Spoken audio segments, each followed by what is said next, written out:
this class yesterday morning at Avatar. So some of you who has come there, who have attended that, it will be a repetition of this class. So we'll go through the qualities of Lord Rama. And thank you so much. With the grace of, with the mercy of Leela and Prabhu, I'm doing this class again.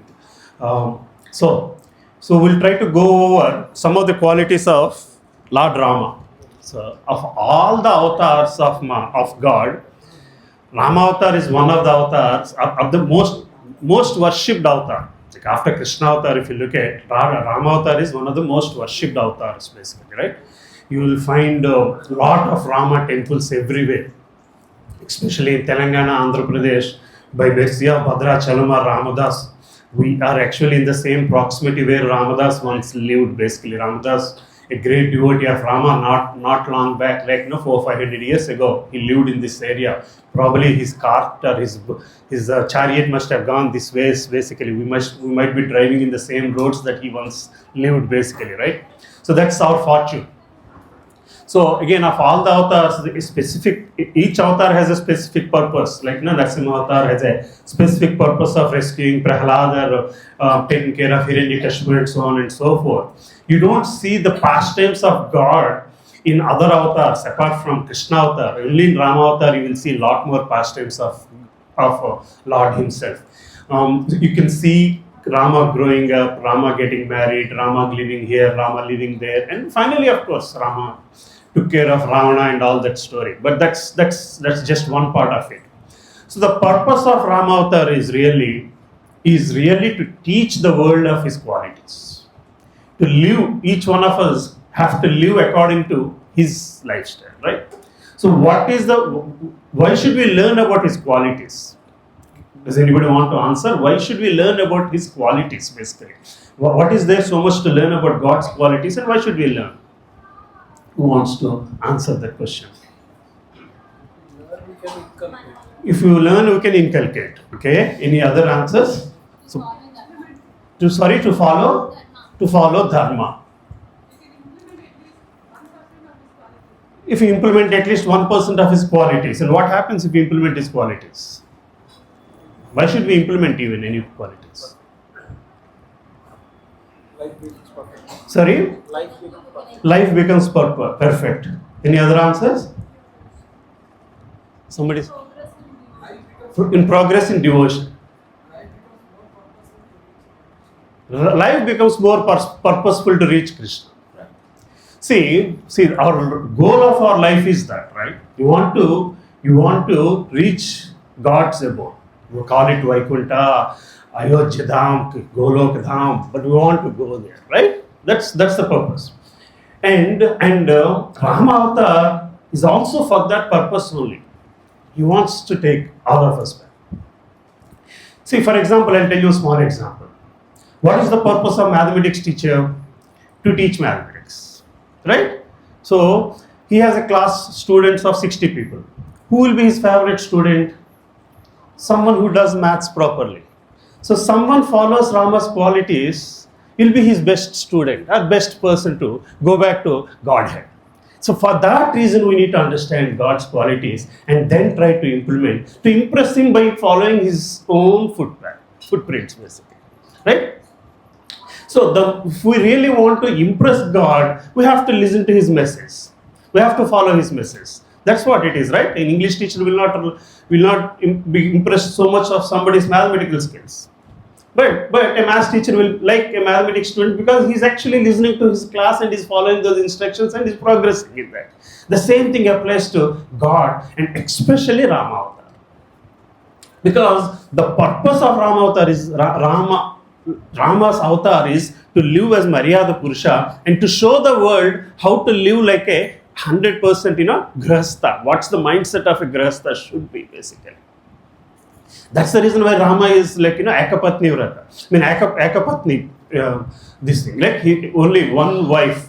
Rama never, in those days, marrying multiple wives is a norm. If you look at Dasarath Maharaj, then n number of times he had marriage.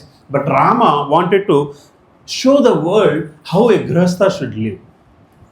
It's okay. Like he went through a lot of hurdles, or he went through a lot of these things. But each time somebody goes through that hurdle, he even proved even more why one should live in that, the qualities that one should possess and the qualities one should stand up for.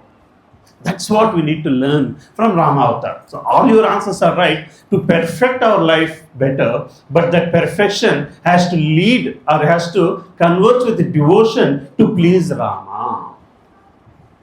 That's all, as simple as that. For that reason, we need to understand some of his qualities and purify it. At the end of it, understanding these qualities is to have that kind of transformation within us. And what does the what should the transformation do? It should take us closer to his opinion on us, or we should impress him basically. We should get closer to him in our impressions to him basically, right? So in the other day, one of the classes, Radhesham Prabhu was mentioning about 3 stages of devotion. He talked about occasional devotees, regular devotees, constant devotees. Who are occasional devotees? They come once in a while to the temple. I'm very devotional, so this is an auspicious day. Regular devotees, finish your 16 rounds and the rest of the day is yours. The 16 round time is God's and the rest of the day is yours, basically. Right? The constant devotees are the ones who are living 24/7 in that mood. Basically. So the understanding of these qualities should help us get from point A to point B to point C. Somebody might say, every Rama Navami I'm attending temple, so I'm a regular devotee. No, that's not regular. That is just regularly being regular, basically. That's occasional, basically, right? You go to the temple occasionally. So that's what most of the people we are looking. People around us are like that. I was like that. That's why I'm saying people around us like that. So we think like, once in a while we go to temple and we think God sees us only that day. The rest of the time we live our own way. And we think, we have purified for that year. So again, wait for next occasion to go to the temple. So after coming and understanding some Krishna consciousness, probably we have moved to one step closer. Like, Srila Prabhupada said, these are the 4 regulative principles, we are following them. Regularly we are doing all these things. But is that really keeping us in that mood for the rest of the day? So what does that keeping in that mood for rest of the day means? Because most people say the morning 2 hours or 3 hours you are spending in your chanting, Mangala Harati, so 2.5 hours or something like that. But the rest of the day is not like that, because the rest of the day I have to interact with the world. So it's not the same. Yesterday somebody was asking, you are talking about so many qualities. These are the qualities of Rama in Treta Yuga. Are they still applicable? So right, the 24 hours is still the same. Our mindset is still the same. The human body is made of the 24 elements is still the same. Our goal is still the same. The circumstances might change, but the applications should still be relevant. See, even today, whether it's true or not, whether they're to making it true or not, every political manifesto has the first line item, promise of Ramarajyam. Yes or no? Whether it happens or not, but see, why is that basically? And people are still taking it, right? Because that is the highest gold standard that was set. And what made it to stand there, and what still makes it inspired by that Ramarajyam that Rama led in Treta Yuga. So the circumstances might change. Things change within 10 years. A lot of things have changed, right? We have n number of car models now, basically. Earlier, car is synonym with ambassador. Today we have n number of car models. So the things have changed, but it does not mean our mindset cannot be adopted to what God set as standard.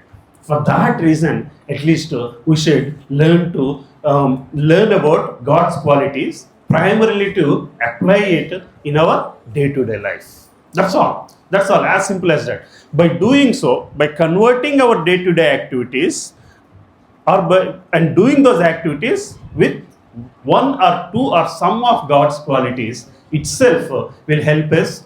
As you all said, it purifies us, makes us a better person, and makes us more qualified for the final examination, basically. Having said that, we'll try to go through Rama's qualities. So, so the way we have read it in our Bhagavatam, where Vyasadeva has written all the Puranas, and at that point of time, he still had this dissatisfaction. And when he had this dissatisfaction, Narada Muni came and told Vyasadeva, the reason why the source of your dissatisfaction is you have not glorified God enough. Similar to that, there is a conversation between Valmiki Maharshi and Narada Muni. So one day, this is all happening. Actually, this conversation is happening when Rama is still in Ayodhya. Basically, it's during the time only. Then on one day, there's a conversation between Narada Muni and Valmiki Muni, and these are the shlokas from Balakanda. Ramayana is broken into khandas, basically, right? Bhagavatam, skanda, cantos, and Mahabharata, parvas. So in the Balakanda, these are the second shloka, third shloka, fourth shloka. So in the conversation is here, Valmiki Maharshi is asking Narada Muni. What is he asking? Let's try to read these slokas. Konvasmin sampratam loke gunavan kascha viryavan dharmajnascha kritajnascha satyavakyo dridhavrataha charitrena chako yukta sarva bhuteshu kohitaha vidvan kaka samartascha kascha eka priyadarshan atmavan ko chita krodho dhyutiman ka anasuyaha kasya bhivyati devacha jata roshasya samyuge. So here Valmiki Maharshi is talking to Narada Muni, asking with 16 qualities. He's asking, does anybody exist with these 16 qualities? So let's go through the meaning of each shloka. Who in this current world is virtuous, valorous, knowing dharma, grateful to his beneficiaries, truthful and resolute in all his doings? Similarly, the next shloka, who is endowed with good character, is benign, favorable to all beings, learned, able, and is very pleasing to gaze upon. Who is brave, has conquered anger, is lusterious, and is not envious of others, whom when wrathful in battle do even the gods fear. Such is the matter I want to hear, and I am very eager to do so. O Maharshi, you alone are capable of knowing such a person. So Narada Muni is talking about 16 characters, and he is asking Valmiki Maharshi. Valmiki Maharshi is asking Narada Muni, does such a person exist? I want to see if a person with these 16 characters does exist. Then Narada Muni says, Lord Rama is such person that exists with all these 16 characters. Apparently, if you go through the next shlokas of Balakanda, it talks about Narada Muni telling Valmiki Maharshi, you actually have met him. And at this point, in some versions of Ramayana, it said the entire Ramayana did not happen. But Valmiki Maharshi, the Narada Muni bestows that knowledge onto Valmiki Maharshi to write Ramayana even in advance of the story that is going to happen, yet to happen. After that, Brahma appears in front of Narada Muni, in front of Valmiki Maharshi, and then then there are prayers between Brahma and Valmiki, and then Brahma gives him the required knowledge to write Valmiki Ramayana. So that's how Valmiki Ramayana has come, and then in that you can see all the 16 qualities of Lord Rama as stated in this particular shloka. So let's talk a little bit about Rama. So and then we'll go into the stories. So the first quality is dharmagya, dharmakudu. So how Rama is the uttermost, the ultimate dharmatma that the world has seen. So if you can look at the whole Ramayana, you have Rama, Dasratha having 4 children, and then you know the story. I'm not going to go through the detail of Ramayana story, but we'll go briefly. So Dasarath Maharaj decides to crown Rama as the Prince of Ayodhya. And how did that trigger? What do you know? What triggered Dasarath Maharaj to pick Rama as the crown? Does anybody know what triggered Dasarath Maharaj? Yeah, one white hair. Dasarath Maharaj, looking in the mirror one day, he has suddenly traced one white hair on his this thing. No, we're not talking about his is a lot more black compared to me, so don't worry. So when he saw one white hair, he thought, this is time to give up my responsibilities and hand over. It's time for me to go to Vanaprastha. This is after 60,000 years, right? So there's no comparison. Here with 16 years we are getting white hair. So bottom line is, at that point of time, Dasarath Maharaj has decided to crown Rama as the Prince of Ayodhya, and as the King of Ayodhya, and he would want to go to Vanaprastha. And then you have seen the story. You have seen the story of Bharata Maharaj. Kaikeyi wants Bharat to be the king of Ayodhya in his absence, and then we saw how Dasarath Maharaj falls down and so on and so forth. So at any point, what is Dharmagya means? Dharmatma means the difference between focusing on rights versus duty.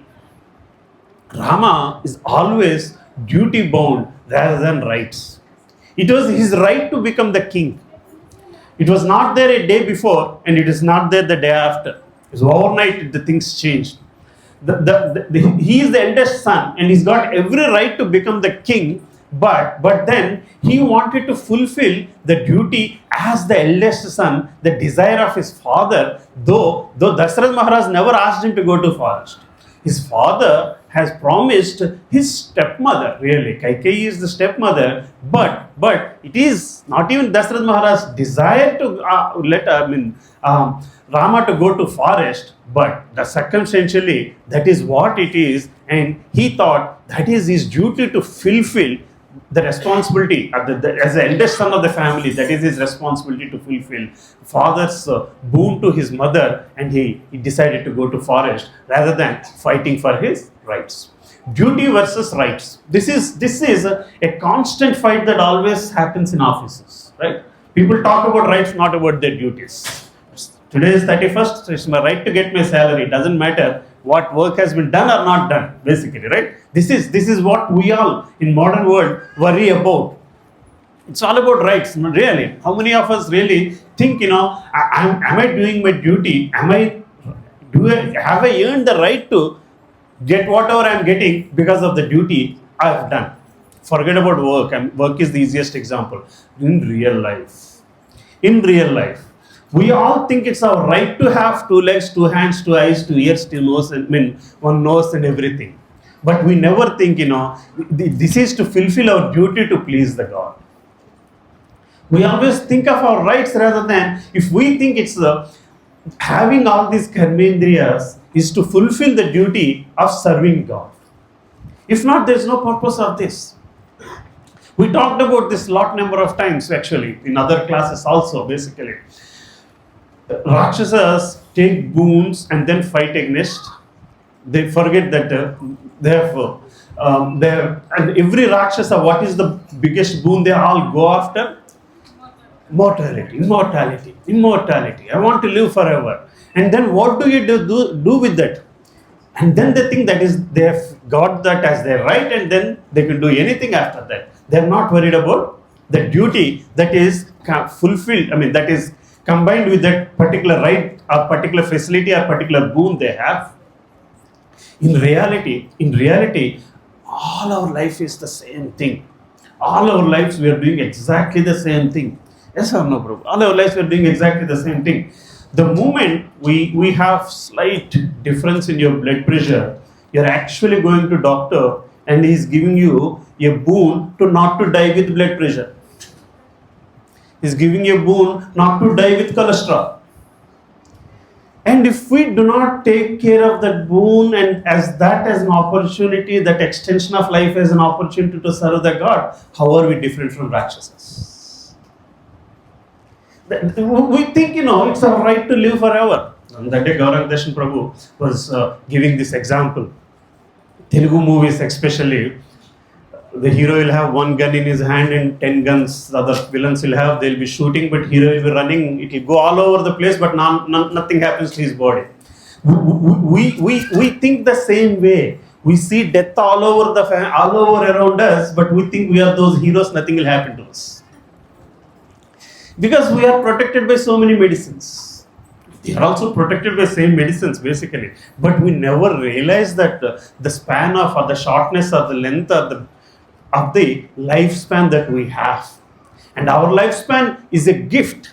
Every day is a gift. And the gift comes with a responsibility and duty, not a right. That is what is being Dharmatma basically. So that's the focus, that's the thing that we need to learn from Lord Sri Ram. One who carries on his duties in all situations. In all situations. How many of us, we normally try to do something in our comfort zone. If it falls in our comfort zone, then only. Otherwise, especially in office, basically. If it is 5:30, after that, it's not my duty anymore. It's my right to go home, basically. Right? IT industry is not like that, I guess, but most other industries, manufacturing industries, all like that, right? So they just drop off everything at that point and move on, basically, right? So anyway, willing to accept any sacrifices to perform duty. Willing to accept any sacrifice to perform our duty. How many times, if you look back in 24 hours or in a week of your past week, how many times have we actually extended ourselves in terms of doing our duty versus, thinking it's not my responsibility. Especially completing the rounds in Brahma Muhurta should be the duty. It should be a duty, basically, right? It should be a duty, basically. There's no compromise, basically, right? Focus on primary duty when performing secondary duties. Swadharma versus Sanatana Dharma. What is Swadharma and Sanatana Dharma? Swadharma is duties of the body, and Sanatana Dharma are the duties of the soul. So duties of the body, you have to do certain things because you are born as human being. You have to perform karma. Basically, you have to, because you have to do some karma. Otherwise, you can't even live. You have to feed your stomach and then you have to move on. And then, so for that reason, you have to do certain things. But that is Swadharma. And then, and the Sanatana Dharma is beyond the Swadharma, you also have to take care of your soul. You have to take care of soul. So, a lot of people ask, basically, how do we balance these two?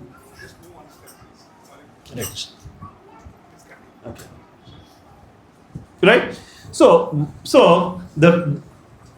we have to do our basic responsibilities, basic duties, and still at the same time have to do certain things for the soul. Right? So most people say, in the name of balance, 2 hours chanting, half an hour Mangalaharati, then you're going back to your routine, right? So that's like, again, it comes back to the same thing. We are living at home, trying to do Sanatana Dharma, and trying to do certain things for Sanatana Dharma, but then I have to do Swadharma. So for this, I have to do whatever it takes. But the goal has to be how Rama has put that into his activities. How he put Dharma into his activities, basically. So it is not about balancing. It should be about integrating the Adhyatmic thought process into Baudik thought process. Integrating of spiritual thought process into materialistic world. That should be our goal. That should be our goal. And the other day, in my class, one Mataji was asking, Prabhu, you're talking about 4 regulative principles. Four things to do. Association, books, chanting, and diet. Where do I start? Can I first think of all my 16 rounds and then worry about it? It doesn't work that way. It just doesn't work that way. All 4 has to go hand in hand. All 4 has to go hand in hand. You do 2 rounds. You study only 2 minutes of Bhagavad Gita shloka. You change one of your meal to be a prasad. Make sure you are coming to association. You don't leave your association. Cannot have 7 days of association. At least 1 day of that week, a physical association is needed. Basically, start with that. Then you try to improve on how to make it to 4 rounds, how to make it to 2 meals of prasad, how to increase your 1 shloka to 3 minutes, 4 minutes, 5 minutes, and then how to improve your association from 1 physical to 2 physical associations in a week, or couple of online associations in a week, and so on and so forth. That's how you want to use the word balance. That's how you integrate. Understanding these qualities of Lord. If you look at Ramachandra's life, at nowhere he has deviated from that dharma. At every place, it doesn't matter how difficult it is. The more difficult it is, the more we need to understand that we have to follow that dharma, even in under circumstances, basically, right? It is even one. See, they say it's very easy to say lie, but it's very difficult to say only one lie. To make covering it up, another lie, something will add on this. Same with Gandhi book also he writes. It is very difficult to follow one principle to its core. The principle of being truthful. If you want to follow it to the core, that's all you do in your life. You don't have to have 100 principles. Just follow one principle. I want to be truthful. Just following that to the core, you have to follow all other principles to make one principle work, basically. Right? So that's what we see in Lord Rama's life, basically. He took his duty of going to Aranyavas and to fulfill his father's boon to his mother. And then it doesn't matter how difficult it is, but he always stood for that principle. So with that we'll go into the second quality. Satyavan, Satyam Palikevadu. So under all circumstances, he always spoke the truth, basically. So when you say the truth, he did things to be truthful, and he wants the world also to see that he's leading a truthful life, basically. That's the reason why he even let Sita go into Agni Pravesh, and then just because he wants, Ramachandra wants all of us, or he wants all of us to take him as the golden rule, or the golden person who has stood for the truth, basically. So he followed the word even when the whole world tried to oppose or suggest to change. So Father Dasarath Maharaj, again we talked about it to Kaikeyi. Even Dasarath Maharaj said, you don't have to do this. You don't have to do this. You don't have to go to forest. Lakshman Dev was ready to kill even Kaikeyi, ready to kill even Bharat, so that Ram does not have to go to forest. But just because that word that his father has given his word, and he wants to stand up to that word, and he went to the forest. We all know that Rama means Rama stories. Whenever Rama stories come, so we talk about Eka Vachana, Eka Bhana, Eka Patni. So throughout his life, he stood for only with one person in his mind, that is Sita Devi. Right? That's the thing that we need to learn from this. Ekabana, once Ramabanam, they say it, right? Once it's gone, it's gone. There's no turning back. It's not, no circumstances can make it happen. That means, is he so careless that he doesn't react to circumstances? No, the circumstances themselves will adapt to him, basically. And because of the respect to Lord Rama. So certain things, we are not trying to say like, we should not try to attempt to think like, Rama, even Devatas, were frightened of Rama, so we should also get that quality. So we should grow to a point where we can dictate terms to Devatas. That's not the point, basically. But that respectful nature that everybody were giving to Rama because of his Maryada Purushottam and his character of such one. Once Rama has said that, means that's it. There is no second thought to it, basically. Right? So we'll go to the next this thing. Charitramu kaligina vadu. Charitrena chukayuktaha. So behavior of a leader. That the conduct that should inspire others. So as leaders, we should get those lessons from Lord Rama that even today, that's the reason why we call of Ramarajya, basically, because of the leadership qualities that Lord Rama had shown that time, that is exemplified, even that's stands as an example even to date. Again, Bhagavad Gita 3.21. It's we have learned that yat acharati shrestha tat divera jana, right? Yat acharati shrestha tat divera jana. So whatever the leaders do, the rest follow. Yada raja tada prasha. So what does that mean? Think 100 times before making it an action. Think 100 times before making it an action. So that's one of the most important character of a leader. You have to think twice, think thrice before making it an action. Well, I'll talk about a small story. So we all know Sagar Mother, right? The Sagar Mother. This is one version of the story that is written in actually Baso Purana. That's more popular in Karnataka region. It's not. I don't think it's a more Sthana Purana. In the the Sagara Madhanu, right? Sagara Madhanu, how does the story goes?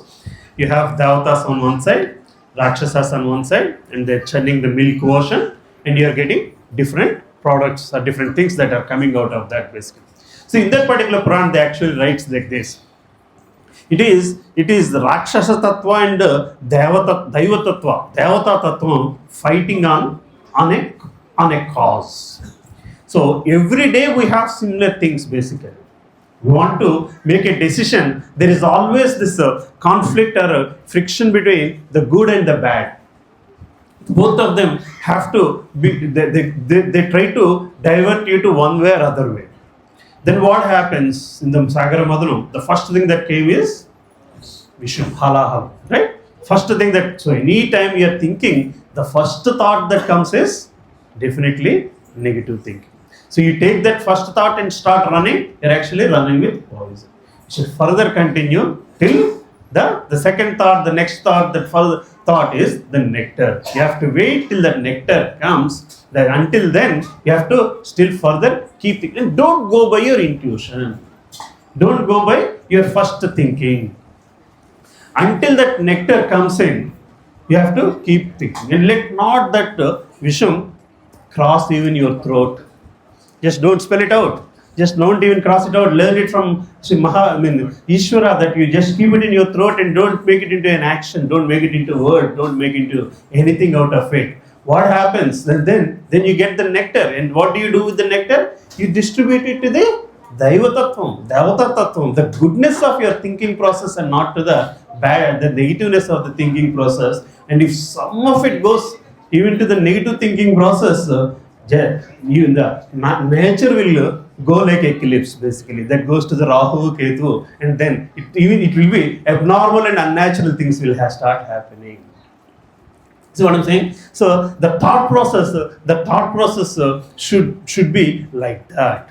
Then you distribute it to the good thinking process. Then only that will develop into a better result. The better result is to go back to the Godhead. So what it is really means how our thought process should be. Prasad Prabhu gave us beautiful session on the mind, the impact of mind, and how our thinking should be a couple of weeks ago. So we always talk about this example of body made of 24 elements, right? 23, 20 plus 3 plus 1 plus 1 plus 1. 20 are the gross body elements, and the 3 are subtle body elements, and then you have one more Triguna Tattva, Prakriti Triguna Tattva, right? And then you have Atma, Paramatma. So some books call it 25, 26 basically.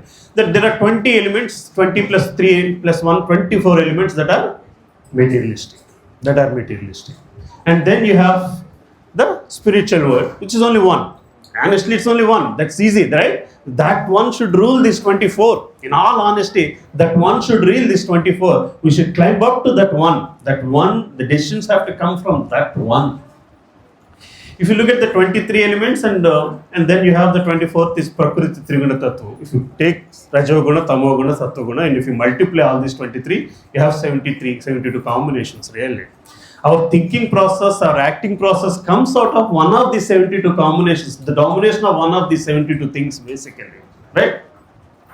We have to cross all those 72 elements.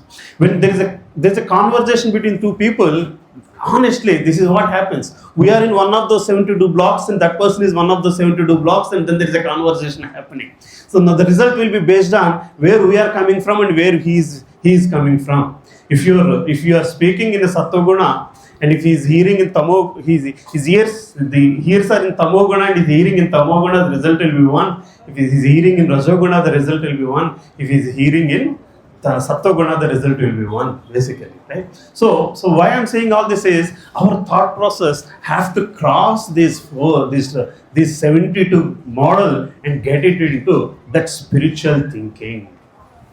In the sense, how does it go into the spiritual thinking? How does it go into spiritual thinking? What does that mean really? Going into spiritual thinking means every thought, every action, anything that you are doing, you have to question yourself, how is it making me close to Krishna? How is it making close to Rama? How is it helping me to, in that Atma state, in that Atma Sakshatkara state, how is it helping my soul? That thinking if we are doing, then you can become great leaders like Rama. If that is not happening, then there is not so much importance to do that act. But still, because you're in the materialistic world, you need to do it, just do it because, and without any importance to it.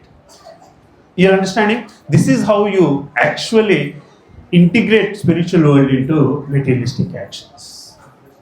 You still have to do these activities, but you have to do that activity. While doing that activity, you question if it is helping you in spiritual world, moving into spiritual phase or spiritual space. If it is not helping so much, it's not so much important.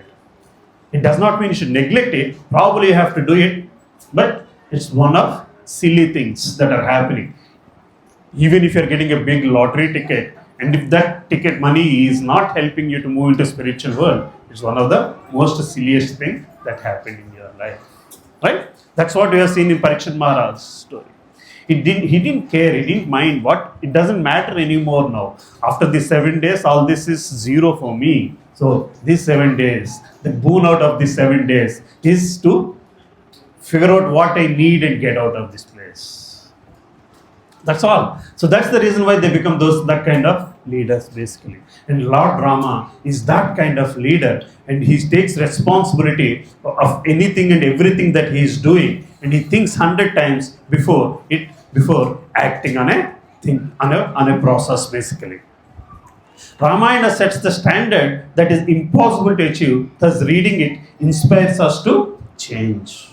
So the purpose of reading Ramayana is, again, it's mentioned here, the purpose is to inspire us to change, not really understanding that story. Sir, Rama, you're saying Rama is a great man, but Rama sent Sita to forest after all the things and he left her in forest. This is the first question people ask whenever when is Rama really a great man? Is Rama truthful? Is Rama right doing? Honestly, Sita didn't think Rama is the bad person. Rama did not enjoy sending Sita to forest. It is only we are bothered so much about it. See, we think living in palace versus living in forest is comfort versus non-comfort. When we move out of this materialistic zone and you are thinking in spiritual zone, it doesn't matter where you are living basically. Forest or the palace, they're exactly the same things basically. If that is not helping them to move to the spiritual world, then that thing is not of any importance. So we see that kind of stories even in Mahabharata, in Bhagavatam, where Radha and Krishna are separated. Once they were separated, they were at a spiritual plane, they are a lot more closer to each other. The same thing we see in Rama's case basically, right? After Rama and Sita are separated, they have spent mentally with each other more than before basically. That is the spiritual, because their thought process is beyond these 24 elements and they're united at the spiritual plane. So for us to get to that plane, we have to read Ramayana basically. For us to understand that kind of thought process of how to get out of the materialistic plane, we should read Ramayana more. Vidyavantaru, highly knowledgeable person.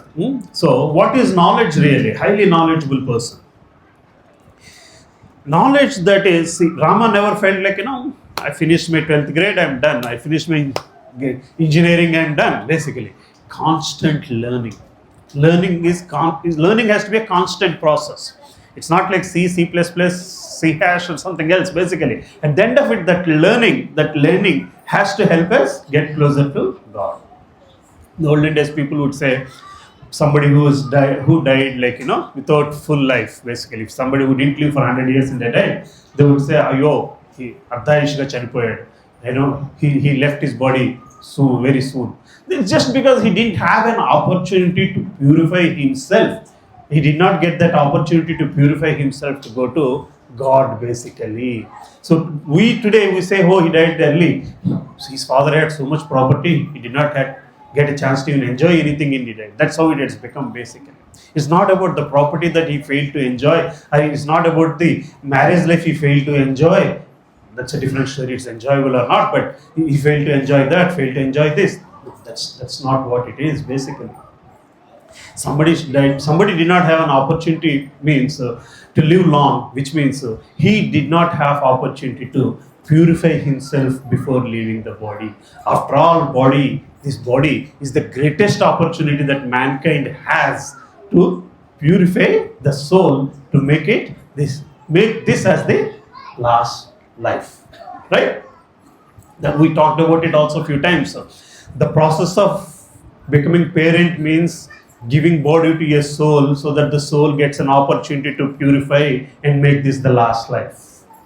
That's all. The definition of parenting is that as simple as that. It's an opportunity to give a body to your soul so that the soul can purify itself before it leaves the body. The soul can make this as its last life. And if we as parents, if we as leaders cannot do that, then we are failed. We are failed not against something, we have failed against our own selves.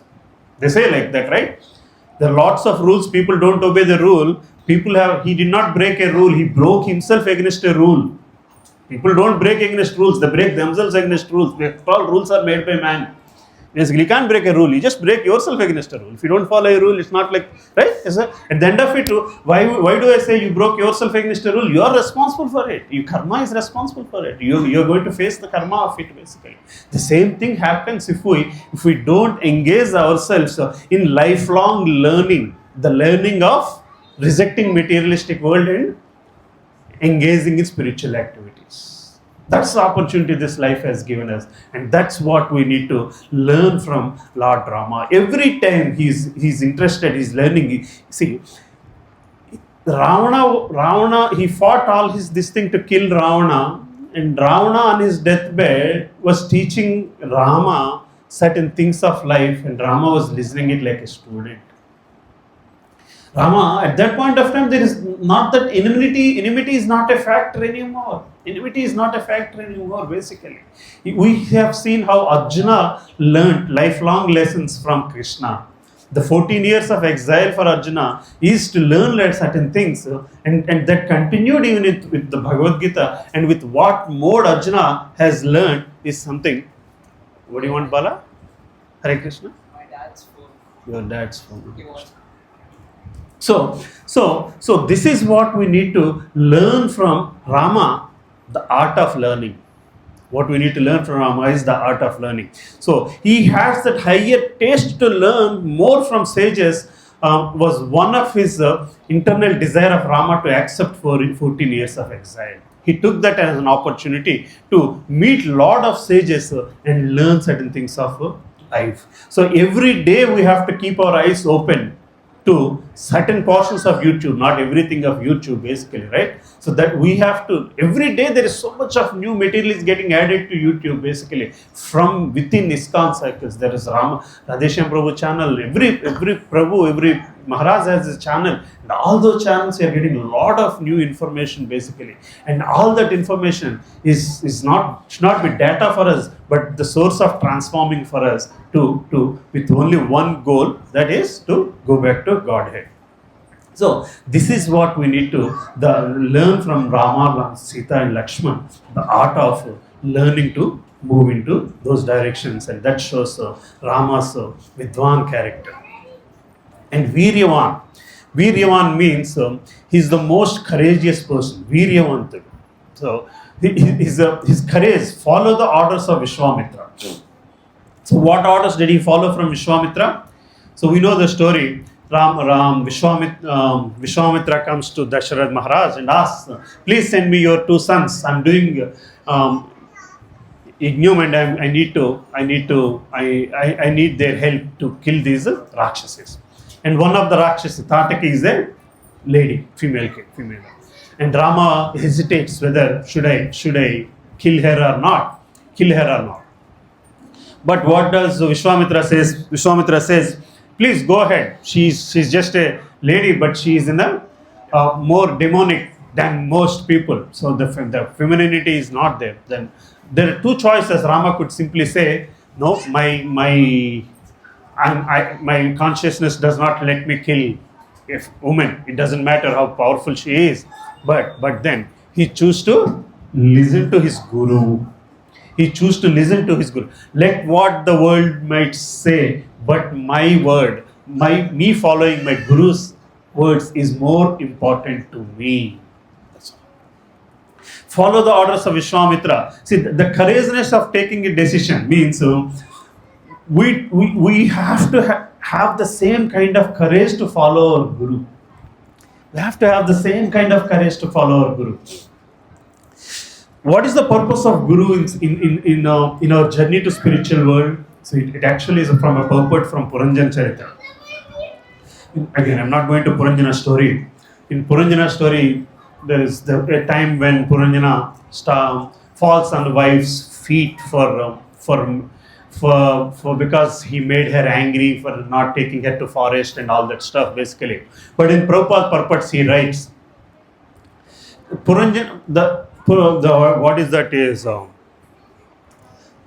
role of guru versus the role of God.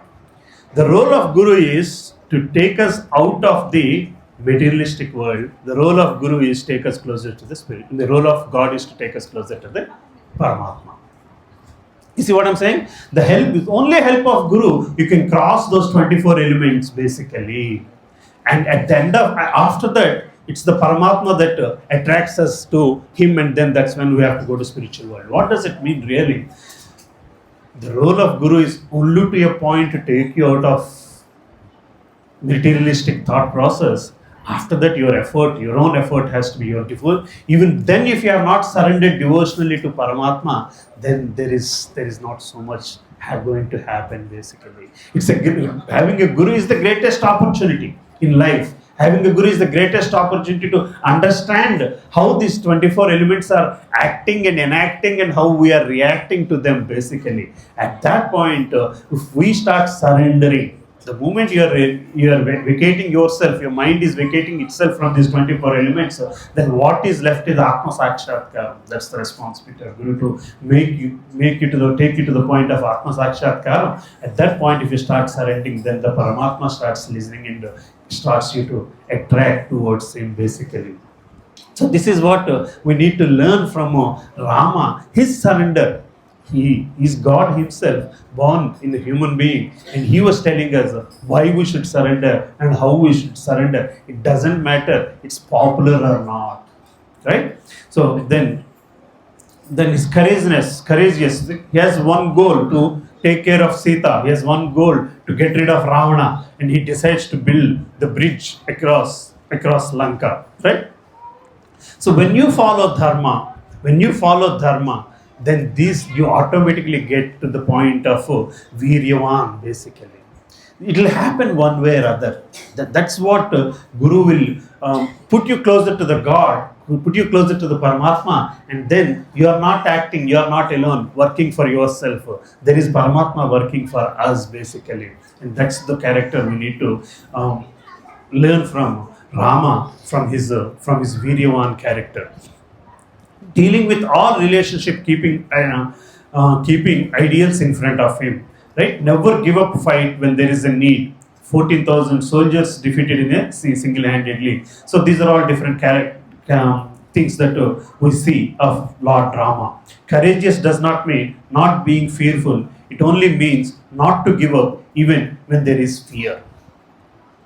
Courageous does not mean not being fearful. It only means to give up even when there is fear. That happens only when you have the support of the ultimate Paramatma. So the other day, there was a message circulating, Nityan Sevani Mataji's message. Krishna consciousness never took me away of, not make my life perfect, but let me handle imperfections better.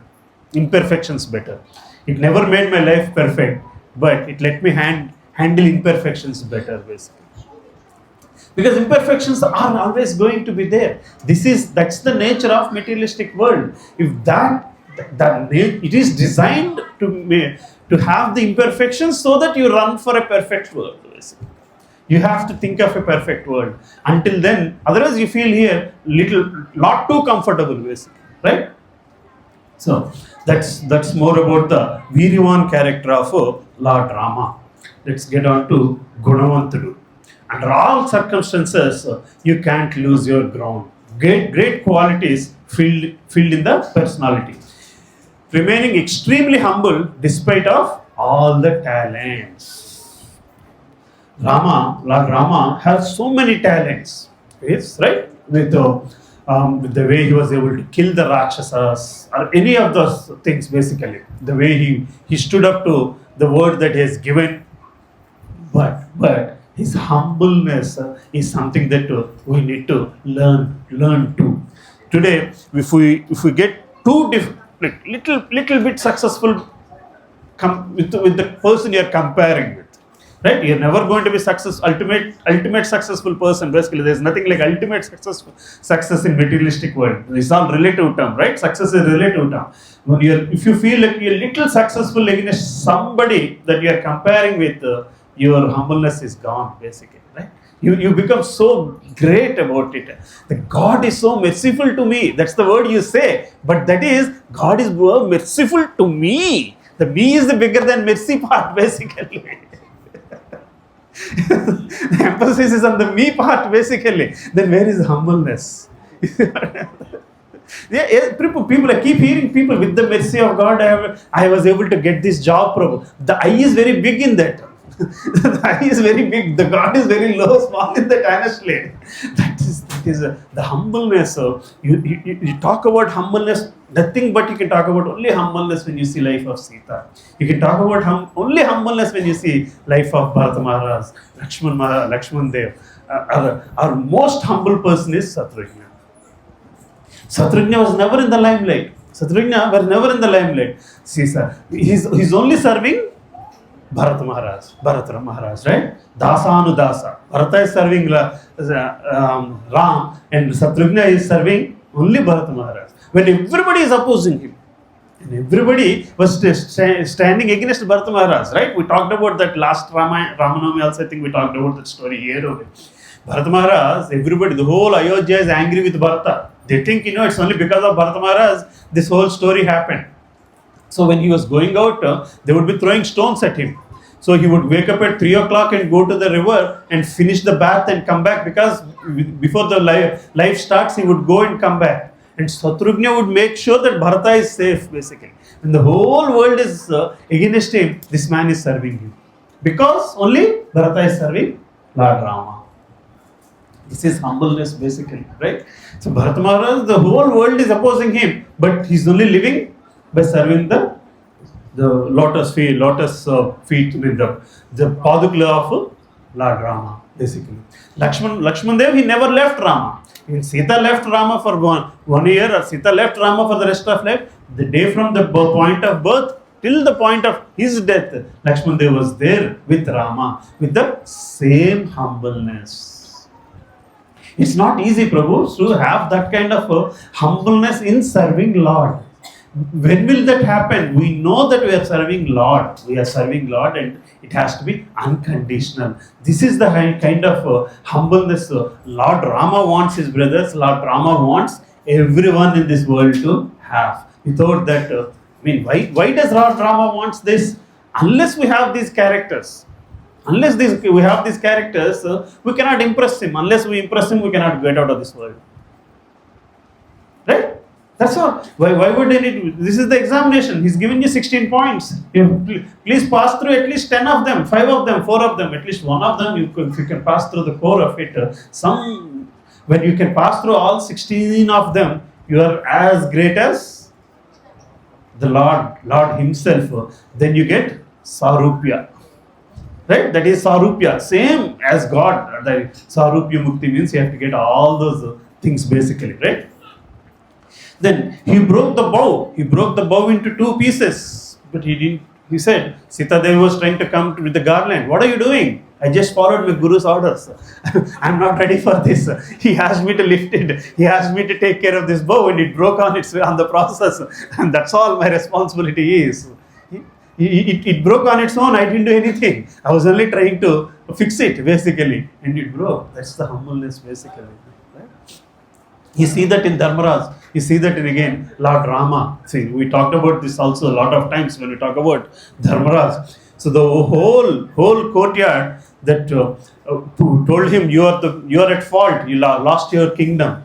And Dharmaraj very clearly knew that. He has been cheated. He has been cheated. But he never said even single word. If I say I have been cheated, I am actually insulting Bhishmadev. I'm actually insulting Dronacharya. I'm actually insulting Dhritarashtra. I'm actually telling them that they're all wrongdoers. By just saying that, you have tolerated all this. Probably it is just my karma that I have to go through this. That's all. That's the height of humbleness, basically. That's the height of humbleness. Yesterday in class we were also talking about how Dharmaraj treats Duryodhan. The word meaning of Duryodhan, the root word for Duryodhan is Yodha, warrior. Duryodhan means bad warrior. Bad warrior in the sense, it's very difficult to fight with him. He's such a bad warrior. Right? Otherwise, he's a bad warrior. There are 2 meanings. The positive meaning is he eliminates anybody bad. It's very difficult. He's a very bad warrior. But when we call Duryodhana, we don't know whether he takes it positively or negatively. Dharmaraj never called Duryodhana. He only calls him Suyodhana. You're a good warrior. You're the greatest of the warriors. It doesn't matter how a bad person you are. You're the greatest of the warriors. Suyodhana. That's all. So that's humbleness, basically. Yeah? And the person is trying to kill him. Suyodhana, you want to kill me? That's not the right thing to do. See that is the height of humbleness. You find only in few people characters, right? And that's Lord Rama again showed that kind of humbleness. Went to Kaikeyi and said, "You want me to go to forest? You don't have to do all this stuff. You just have to tell me I would have gone." Zero anything negativity, 100% tolerance, basically. Right? That comes only out of a great character. Great character, basically. Why am I giving you the example of the Dharmaraj or Yudhishthira is, we can say Ram is a great God, but Yudhishthira is not. Yudhishthira is simple soul. He's a simple soul like us, basically. And he was able to do that only because of his guna and his surrender. He surrendered to the God. Use the best weapons only to protect the innocent and punish the miscreants. Lord Rama had all the weapons, but they were used only to protect the innocent. An expert in judgment, in justice, in Vali versus Sugriva story, we have seen how he takes, he kills Vali and he fixes Sugriva, basically, right? First to approach others to converse, not waiting to be respected by others. We react. We want to talk to somebody based on how that person respects us. Then we judge and then we react to it. That's not Gunavanta does. Because a person with this kind of guna, he only sees conversation at a soul level. Nothing beyond that. Nothing below that, basically. Right? So this is one of the characteristics we need to learn from Lord. Share the pain of people, not just provide solutions to their problems. Sometimes we might not be able to provide solutions to people's problems, but at least we should stand by them in their grief. That solves half the problem, basically, right? So these are some of the lessons we should learn from Lord Rama. Same person inside out. This is more difficult task, right? Same person inside out, basically. No duality. So we do a lot of acting in office, basically, right? Without acting, world doesn't move, basically, here. But there is no duality in Lord Rama's character, basically. So duality does not help you progress spiritually. Period. Duality can never help you progress spiritually. That's it. How difficult, how hard the decision of telling the truth, the decision of being the right and admitting to be right, it might result in certain short-term materialistic issues. Materialistic issue is short-term. But any materialistic issue, even if you think it's long-term, but it is short-term in the life of the soul, in the span of the journey of the soul, basically, right? So our character has to be built to a point that you have to be inside out. So we'll try to get to the next character. Dyutima, Tejas, charismatic Teja, personality. We see that, right? And certain people, when we meet, they leave that spell on us. Some people, see, basically, I don't know if you ever met some of these celebrities, you'll feel the charisma. Are they using it for a right purpose or not? That's a different story, basically. You always find such people. And Lord Rama has that charisma, basically, right? Perfect in his gestures and in his mannerisms, gestures and actions. Truly carrying in nature, winning everybody's heart. Carrying to even animals, trees in the forest. He carried the same charisma. Where does this charisma come from? Honestly, it is not by birth. It is by character. When you build that character only, that charisma comes. The truthfulness comes. Without the truthfulness, you can easily say when somebody is faking or is he telling it from core of his heart. Probably somewhere intermediate we might not be able to judge. But if it's 100% faking or is he when somebody is speaking 100% from their heart, you can easily tell that. Right? That's what actually happens to, and people who can manage this are the ones that become politicians, I guess, basically. They have the natural charisma, but then once they get to power, they start faking it, basically. They misuse the charisma. So that is where these characters should help stand on this. Why am I saying this is personally I had an experience with one of the chief ministers. So I was meeting him in person, basically. So because of our work or something, they called us. And I really felt he's such a charismatic person. The way he was acting, he was talking, he was behaving. I really felt for it, basically. But at the end of the next day newspaper, you can see how nonsense he is, basically. That is misusing of the charisma. This is all sinful thing. If you misuse your charisma. So Lord Rama is such a charismatic person, and he's coming because of the character, or because of the dharma he's standing for, because of the things he's learned and he's standing for, basically. And as leaders, we are supposed to cultivate that, and that happens only once you are inside out the same person, basically. A lot of people run businesses just out of their charisma, and then they have to stand up to it. If not, they'll just become actors. And we've seen those politicians also who become just actors, and then they lose everything. Then let's get to the next character. Sarvaloka Priya, Andari Premanu Pondinavadu. So Lord Ramachandra is loved by everybody.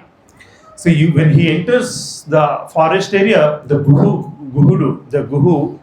King Guha, who's crossing him to the river, he started loving him.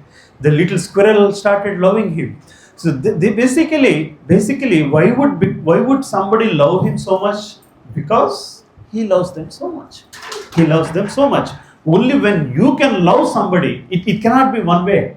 Love cannot be one way. It can be one way only means it is just acting, basically. Right? Every citizen of Ayodhya loved him. That's the reason why there was so much resistance when Rama wants to go into forest. If you go through the whole Ramayana, I know Prasad Prabhu read through the whole thing in 41 days or so. Correct me, Prabhu, if I'm saying something wrong here. So, after Rama comes back to Ayodhya with Sita from Lanka, and then he's coronated as prince, then a lot of these kings, the Samantas, were asking Rama, why did you not tell us? Why did you not let us be part of your fight against Ravana? That's how they love. Then none of them are ready to go back to their kingdoms because they still want to spend time with Rama. Janaka Maharaj does not want to go back to Mithila Nagar because he spent so many days with Rama after Rama is incarnated, and Rama had to tell him, boss, it's time to go back. You have to go now. Mithila Nagar is there without a king. And there's a conversation between Janak Maharaj and Rama. Janak Maharaj tells, it's just because of my duty I have to go back. Otherwise, I just want to spend my rest of my life here with you, Rama. Right, Prabhu? You have read those things? And then a lot of those kings, they say we don't want to go back. We just want to stay in the presence of Rama, basically. When such kings do this, we talked about this, when such kings do Aswamedha Yaga, Rajasu Yaga, people are just waiting to become his slave, his servants, to become, get an opportunity to serve such kings, basically. That's the power Lord Rama had across all living entities around him, basically. So we have to try to inculcate that by our kindness in our actions and dealings. Why would people love us? People love us because you have a big bank balance. That's temporary. After a while, that bank balance is over, then nobody cares about you, basically. Right? Then see, how does this love thing actually work? How does this love thing actually work? It becomes bidirectional only when it comes through Paramatma level, when it happens at Paramatma level. Until then it is materialistic. Until then it's materialistic. Two people can be in true love not because the both of them like at mind level or intelligence level. Liking at ego level will be even worse, basically. Liking at physical level, no, they have to get the bondage at Paramatma level. This person should be able to communicate with his Paramatma, and that person is able to communicate with their Paramatma. And those two people are always in communication. And what does that mean? The common binding factor for two people to truly be in love has to be God. It has to be God-centric life. Until then, there is no true love. The closest to that you see is really mother's love And because there is in the child, the Paramatma is the child, all these 24 elements are so benign, that so absent basically, that the Paramatma is in its full force, and that is acting on the person sitting next to him and next to him, next to him. That's why we feel that so much of love in that child, and we reciprocate so nicely. When these 24 elements start to act, we become our personalities, what we call it. It is nothing but our way of utilizing our freedom. When that starts to dictate, you can never become Sarvaloka Priya. When that becomes limit, infinity tends to zero, right? That's what it should happen. The materialistic thinking of these 24 elements should tend to zero, and our affiliation to God, Paramatma, should tend to from zero to infinity. Only then that story will happen. Hare Krishna. Right? So, very consciously we have to work towards that kind of love. And there is God, there is Ramachandra, there is Sita Devi, there is Radha, Krishna. They are ready to give us that in abundance. And if we don't pick it up, if we don't make a choice to pick it up, then we can never make it a choice to extend to others. I think we'll try to make it really fast. Dhradavrata. Dhradavrata means Dhrudamaina Sankalpa. So we learned so many things, but it can become into action, or it can become part of your life only when you have the determination to make it happen. Once you make that determination as your base choice, the basic choice of your life has to be determined to stand up to one of the qualities of Lord Sri Rama. Committed to the cause one takes up. Every act done in the highest quality in all roles. It doesn't matter what role Rama was in. He was determined to stay to the dharma, stay to the guna, and all those things basically. And we also, it doesn't matter what phase of life you are in. It's never late to be determined in learning these lessons and fixing your life. Go to any extent to protect others. When Vibhishana is coming, everybody said he's not to be trusted.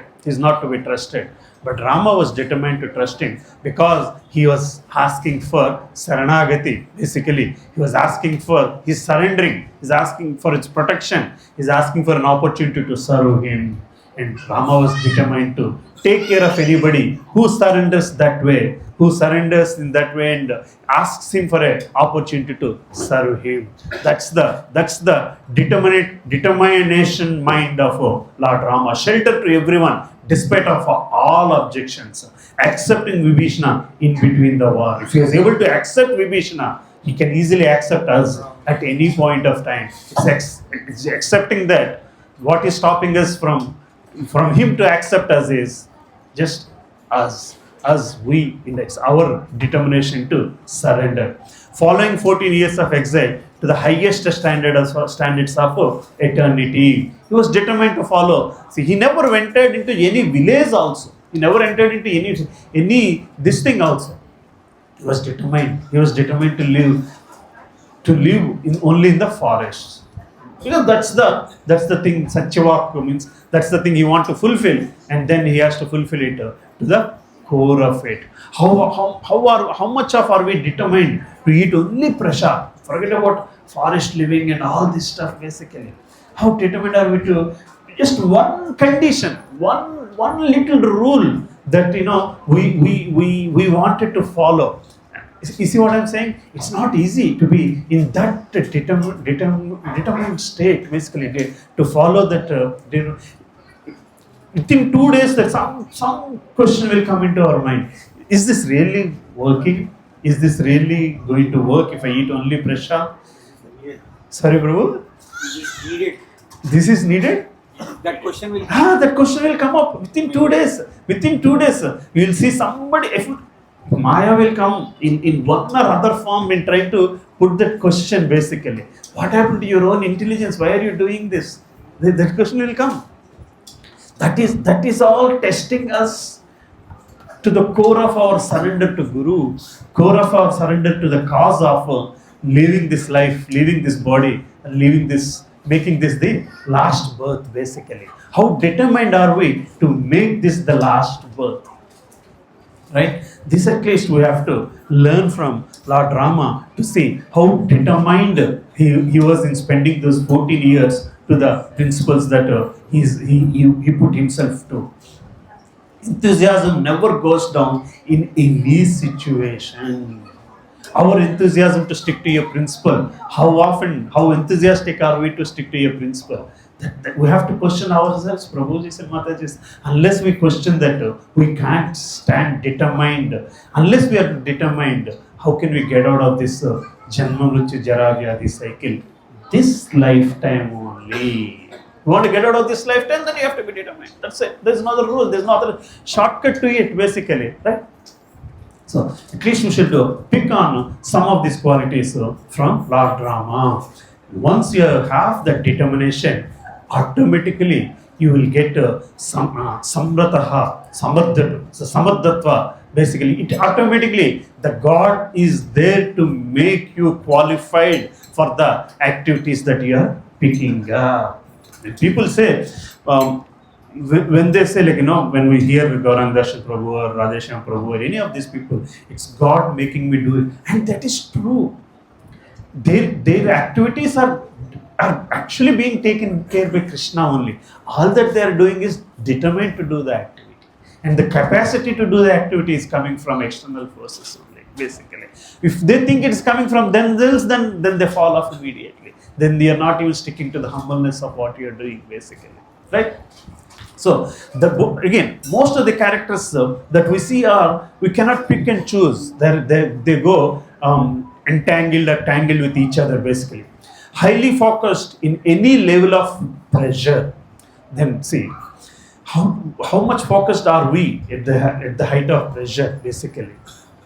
Unless we make that a habit to be focused even at the height of pressure, right? And we give up. If we give up, then there's nothing like that, right? We're watching cricket. So some of those overs are so pressuresome, basically. When the guys who can handle the pressure are the ones who win the game, basically, right? That's the same thing. The moment you are able to handle the pressure from Maya, only then you are going to win the game, basically. The pressure from Maya is like that. It's always there from all directions. It can come in the form of a family member, neighbor, a mosquito or something, basically. But the pressure is always there. Right? Do anything to complete the task. Do anything to complete the task. Whatever it takes. Whatever it takes. But to complete the task that you have decided to fix your mind on. He collaborated with Vanaras, he built the bridge, he convinced the ocean to give him the way. All those things will happen automatically once you are so determined on your cause. Every skill used not to prove it works, but to benefit others in all situations. So your skills are not to prove yourself. Your skills are not for proving yourself, but for helping others. This is exactly what opposite it happens in the workforce, right? We always use our skills to enhance our career and make sure it's never helping others, basically. That is anti-spiritual. Like, then he delivered 7 trees and the 7 Brahmanas cursed by Agastya Rishi. Do you know the story? So there are 7 trees that we hear the story. Rama hit one arrow and all the 7 trees fell down. Basically, those 7 trees are Brahmanas in their previous life and they were cursed by Agastya Muni. And then Ravana delivers them. So this is how the story goes. Wali holds those 7 trees, bends them, and he releases them. When he bends them and releases them, with that pressure, all the leaves of the trees falls off. So Sugriva tells Wali, if you are able to at least hold one tree and get the leaves falling out of it, I will believe you have some capacity to help me to defeat Wali. When Rama tells Sugriva, I'm here to help you. Then Sugriva is not ready to believe on Rama's capacity. Then Rama not only, because there's actually the whole story goes that 7 Brahmana kids, they learn some skills. So they learn some skills and they want to put their skills to test. In the previous point we have seen, those skills should be useful to help others. So they create a Maya snake, a snake out of nothing, and they take the forms of trees and they stand on the snake, basically. So that when the snake moves, the trees can move, basically, right? They don't have roots, they're just standing on the trees. But when somebody comes, they feel that as if they're all standing trees. Agastya Muni comes that way, and these 7 Brahmana boys, what they do is they put the snake is in a round shape, and they try to shrink the snake. As the snake is shrinking, the trees round up the Muni. The trees are coming closer to the Muni, and the Muni is getting entrapped into the trees. Muni sees this and he understands what these boys are doing. He curses them. You are so much enjoying in being the trees. Please spend the rest of your life as trees. So they're stuck as trees, basically, on that particular snake, basically. So they're waiting for Rama to come and deliver them. And this is the tree. These are the trees that Vali is playing with. And then Sugriva challenges Rama if he can at least bend one tree the way Vali used to bend all 7 trees in one shot, basically. Then Rama, he goes and stands on the head of the snake, and then the whole tree, 7 trees straighten up, basically, as the snake gets this thing. And when all the 7 trees are straightened, he just leaves does one bana, he sends one bana, one arrow. Then all the trees, all the leaves fall down, just not the leaves, all the trees fall down, and then the Brahmanas get delivered from the curse, basically. So it shows. Then Sugriva understands what I'm dealing with is not normal here. Basically, it's something a lot more powerful than Vali and powerful than anything that I can imagine. Basically. So this is the capacity of Ramachandra. He had the capacity all along. He doesn't really have to take care of Sugriva's help or anybody's help to do what he is doing, but he includes all of them because of that's his nature. That's what he wants to prove, basically. It's not about just coming and killing Ravana and going back, because that leads us to the next quality. Jita Krodaha. Krodani Jayinchanu means controlling the anger versus anger controlling us. Right? We know the situation when anger controls us. Right?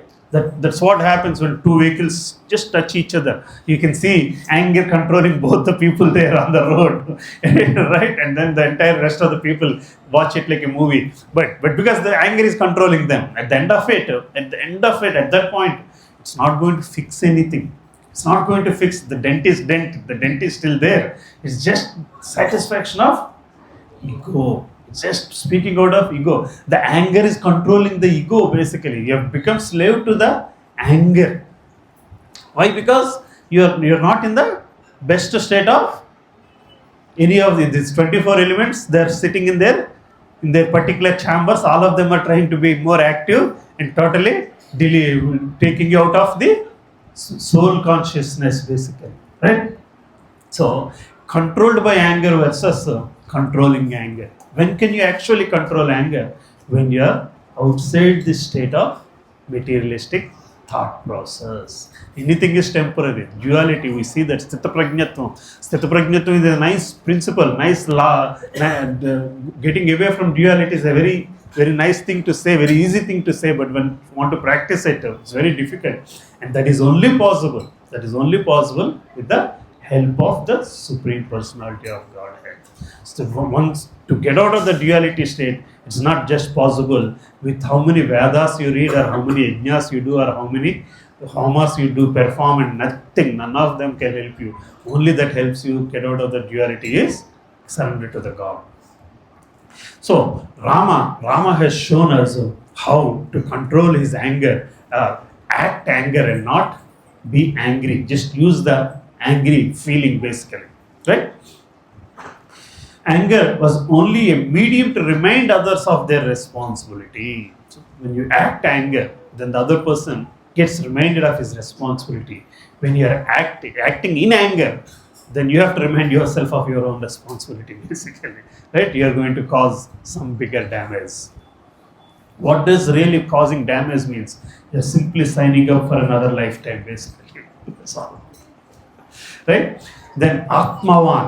ఎదుటివారిలో మంచిని చూసేవాడు ఆత్మవాన్. Be able to see only the good in others. That's also not an easy task. When Krishna tells once Duryodhan, please bring the best human being from the city. Then Duryodhan went and said, everybody are worse than everybody is worse. I'm the best of the rest, basically. You're dealing with the best of the worst people in the city. When then Dharmaraj went and said, they sent Dharmaraj. Dharmaraj said, all of them are much better than me. I don't know whom to bring. It's the same village. It's the same village. It's the same task both of them are doing. But the perception with which they are doing the task is different. So that character of being able to see good in others, is not an ordinary task. It can happen only when you are such self-composed, calm in all uncertainties, and not agitated. Only then you will be able to see the good in others. In all honesty, if you can inculcate this particular habit over a period of time, you will easily become loved to God. You will be loved by God, basically. Dealt with the disturbed mind of 14 years of exile, and the Lord was totally calm. He never, that's exactly what we are saying, discussing also Dharmaraj. He never felt any disturbance of the exile that he had to spend, or the ajnatavas they have to do, basically. Worshipping ocean god despite the time constraint, dealing with Bharata when he visited to bring Ram back to Ayodhya. When Bharata came to forest to take Ram back, Lakshmana was saying, Bharata is here to kill us, he's not letting us live here. Before he comes, I'm going to finish them off. Then Rama said, no, don't worry, that's not going to happen. Let's see first what he has come for. We have to give him the benefit of talking, basically, benefit of chance. Same thing with dealing with Surpanaka, right? So he was only able to see good in others, basically. If we can inculcate this kind of habit that Lord Rama has, will always automatically be very dear to Lord Rama. Then Sarvabhuteshu to hitaha. Desiring the goodness of all other living entities. Annu pranula manchi korevaadu. Just to desire well-wishing of everybody, well-wishing of all elements of God. When can we do that? We can do that only when we understand everybody is the child of God. It's just that different opportunities we have. One soul has the opportunity of living in human being. One soul has an opportunity of taking birth as an animal or something else. One had an opportunity of living in Kondapur. One has an opportunity of living in Tellapur.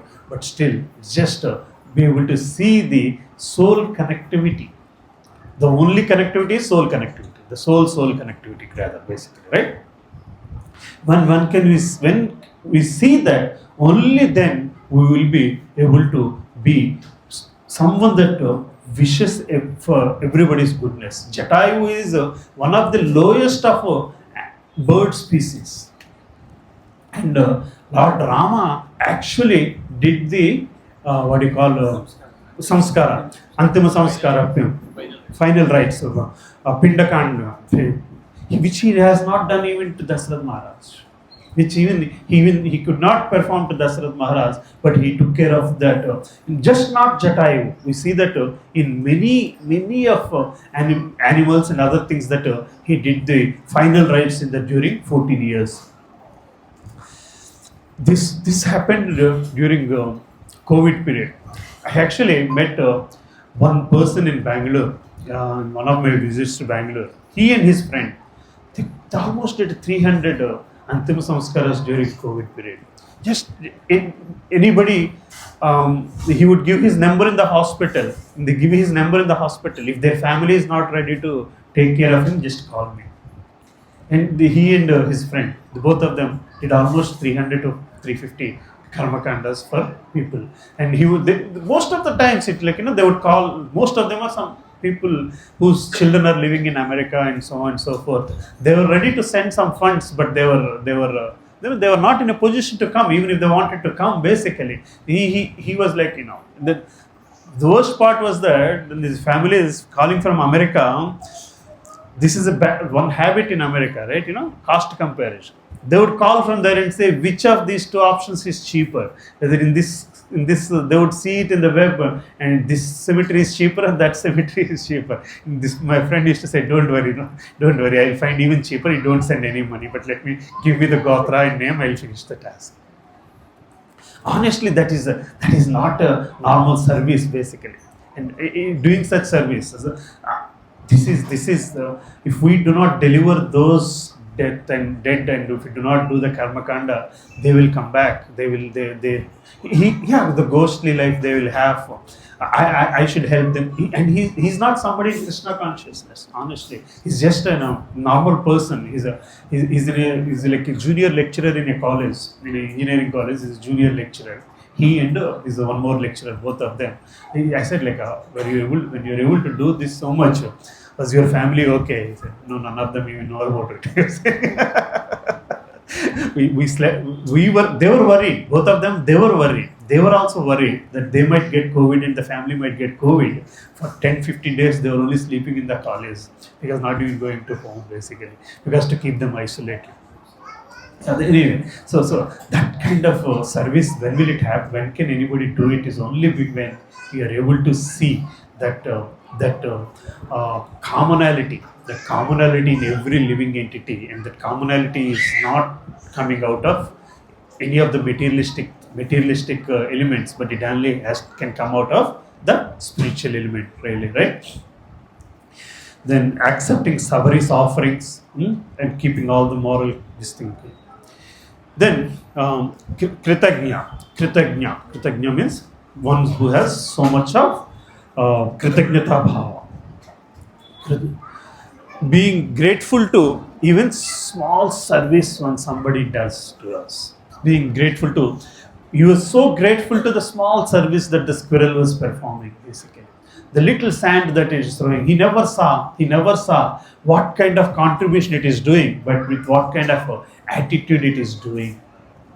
So this is another habit that we should inculcate in ourselves, to be grateful to even smallest of the service that we receive.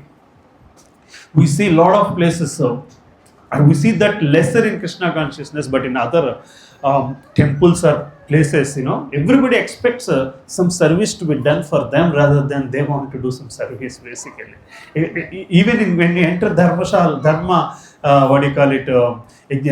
Bhojanashala and places there also, they're more worried of whether they're being served nicely or not, basically, right? So we have to be grateful for even the smallest service that is happening. Until that happens, how can we, if we are not able to respect or be grateful to the service that we are receiving and that's happening around us, how can we be ever grateful to God? We can't have double standards. We can't be grateful to human people and say, I'll be grateful to God. Unless you tell me you're God, I'm not going to be grateful to you. It doesn't work that way. We don't know if the God is coming in that form and asking us for that service, basically. He's testing if we are able to serve Him or not. We are being grateful to the things that we have received or not. Right? That responding back to God or thanking Him for every service we receive should be the easiest way to be grateful about the services that we are receiving. Remembering everyone at all times, even during coronation, he remembered that he could do something for Bharat, Vibhishana, Sugriva, but all he could not do anything for Jatayu. So he took care of, he reciprocated Hanuman, he reciprocated Vibhishana, made him the king of Lanka. Though they all wanted to stay in Ayodhya, he said, your responsibility is just like the way Vishnu sent Dhruva to rule the Dhruva kingdom, Rama sent Vibhishana to his kingdom and asked him to rule in the dharmic way. The last two characters, Satyavakya, Satyam Palikevadu, Jatarasasya samyama. Be angry only when needed. He can become angry only when needed. Always speak truth. That's what we have seen in. When you have some of these characters, you can always be, you will always be only truthful, nothing else. And then here, see, patience and anger, anger and patience, absence of absence of patience is anger, right? Absence of patience is anger, basically. If you are an angry, you can patience and both of them don't exist in hand, coexist, basically, hand in hand. So Rama could bring his anger only when needed, or at least pretend to be anger when needed, basically, right? So when Sugriva promised him that he will help him to locate Sita, and then he has forgotten, he pretends, or he gets that angry, and then he sends Lakshman, and then he brings Sugriva back to his senses, and then the story continues. So we see these things. These are the 16 characters that we have discussed in Rama in response to that particular shloka, in which there are Narada Muni talks about there are 16. Is there anybody with these 16 characters? What does that mean is that at least basic 16 characters are needed for our life to get out of this materialistic world. But when you read and when you discuss Ramayana, there are a lot more characters that Rama has. There are certain scripts that talk about 24 characters of Lord Rama and so on and so forth, basically. But today we had opportunity on this Rama Navami to talk about 16 characters of Lord Rama. With the mercy of Leela Prabhuji and the Guru Parampara, I had this opportunity of serving you all with this class today. If there are any questions, we'll spend a little time, and then then we'll do one kirtan before we close the session. Right, Prabhu? Any questions? Yes, Prabhu. Yes, Prabhu. Hare Krishna. Truly wonderful session. Hare Rama. Thank you so much. So my question is on the duplicity too. Yes, Prabhu. So you have been working in corporate sector for decades, right? So I have this question. Two questions I have basically. One, how does duplicity take you away from Krishna? And second one, in this era of AI and fast and space corporate culture, right? How do we avoid duplicity materially as well as I mean, when I say materially at office as well as at home? Yeah. I'm more worried about how duplicity can keep us away from Krishna. And then the second question is like, So duplicity is like, dual life, right? Duplicity is like living dual life. So a lot of people in the call centers, they have one name for the phone call and one name. Yes, you have seen those people. So, and then the behavior, when you pick up a phone, there's a different name. Actually, yeah, US names, and because you're working in US timings. So at some point that takes over your life, Prabhu. So what happens is it starts duplicity as a responsibility, and then you get used to duplicity, and that duplicity becomes part of you, and then you start using the same duplicity in the family life also. Once you are in duplicity, then easily can cheat yourself that you have, Prabhu. That's exactly, cheat yourself in your service to Krishna. So by doing service versus pretending to do the service, that's the first casualty of duplicity. And once that creeps in, then next life you're a nice actor. Basically, if you're born as a nice actor, based on your karma, you'll remain as a side actor or regular actor. Basically, sorry, Prabhu. Yeah, sorry. It becomes a better director. But create duplicity, make believe life. Life becomes make believe, basically, right? So how do you handle duplicity in work? In all honestly, is everybody at work living in duplicity, Prabhu? Not really. It's still your choice. I'll tell you one small example. When I was 8th standard, one person came to my house. My father brought him to my house. He's his English teacher. My father's English teacher. Some distinct relative also. So he was with young boy. He was asking me what do you want to become in life and all those things. So I was explaining, and I asked him, what made you choose the profession you are in? He was asking me why that profession, this profession. So now I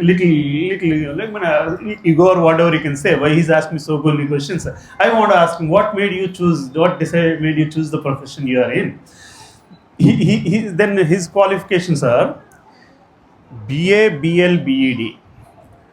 BA, BL, BED. Basically, BA, BL means he's a lawyer. Basically, so he said like he was a lawyer. 2 cases he went to court. He realized he cannot live dharmic life if he's in that profession, and he became an English teacher. that was the response he gave me. No, that killed all the ego or whatever I'm asking the question in basically. But that stayed with me for a very long time. For a very long time. I mean, no offense to other careers. I'm a mechanical engineer. The first job is brake inspector. I cannot do this.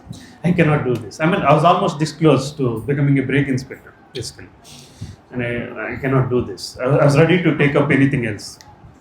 Like, I was only praying, that's all. I was only praying. I couldn't say anything no to my father. Then, luckily, I ended up where I am, whether luck or not, good or bad, that's a different story to judge later on. But Prabhu, so the choice is always there, Prabhu. And I gave you the first example of the career, but as you go in the career, the worst thing that can happen is you lose that job, right?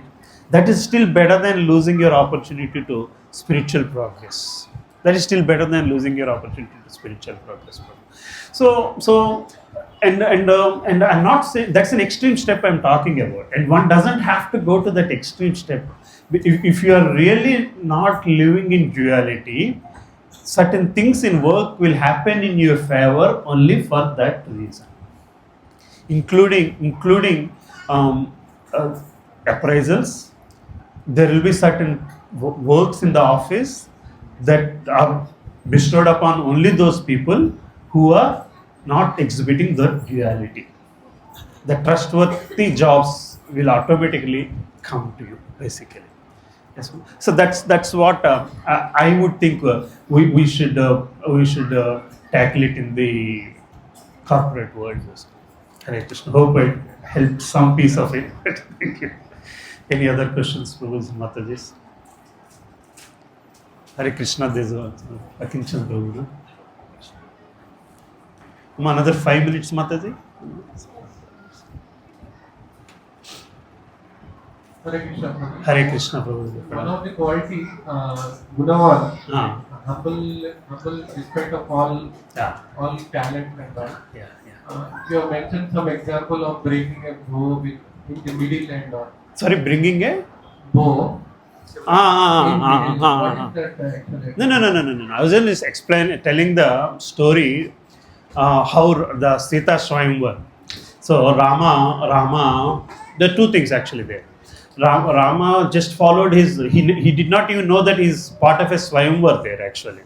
Vishwamitra asked him, so a lot of people are failing, why don't you pick up the bow? And then he picked up the bow, and all that he has to do is tie the rope basically, bend it down and tie the rope basically. That's all he was trying to do, and it broke.